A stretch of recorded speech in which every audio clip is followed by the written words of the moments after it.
एक छोटे से गांव में रमेश नाम का एक किसान रहता था। रमेश बहुत परिश्रमी था, लेकिन उसके मन में हमेशा और ज्यादा धन दौलत कमाने का असीम लालच भरा रहता था।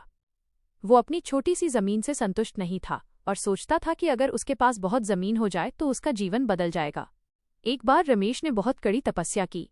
उसकी तपस्या से प्रसन्न होकर गांव के पास के एक ऋषि ने उसे दिव्य आशीर्वाद दिया।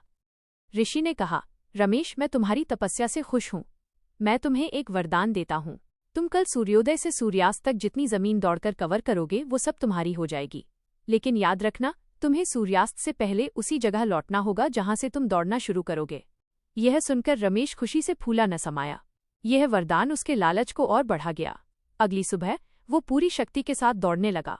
वो ज्यादा से ज्यादा जमीन घेर लेना चाहता था। दोपहर हुई, उसने पीछे मुड़कर देखा कि उसने बहुत जमीन नाप ली है, लेकिन उसे लगा कि अभी भी कम है। उसने बिना रुके दौड़ना जारी रखा। समय बीतता गया और सूर्यास्त का समय नजदीक आने लगा। रमेश को वापस जाने की याद आई, लेकिन अब वो बहुत दूर निकल चुका था और बुरी तरह थक चुका था। उसके पैरों में जान नहीं थी, पर जमीन खोने के डर से वो हाँफते हुए वापस भागने लगा। वो अपनी पूरी ताकत लगाकर दौड़ता रहा, लेकिन सूरज डूबने ही वाला था। जैसे ही वो शुरुआती बिंदु के करीब पहुंचा, उसके शरीर ने जवाब दे दिया। वो बुरी तरह जमीन पर गिर पड़ा। उसने आखिरी बार अपनी नजरें उठाईं और देखा कि सूरज पूरी तरह डूब चुका है। और उसी क्षण थकान और निराशा के कारण रमेश की मृत्यु हो गई। अगले दिन गांव वालों ने रमेश को उसी जगह मृत पाया। उसे दफनाने के लिए गांव वालों को बस 6 फीट लंबी जमीन की जरूरत पड़ी। सीख, मॉरल, लालच बुरी बला है।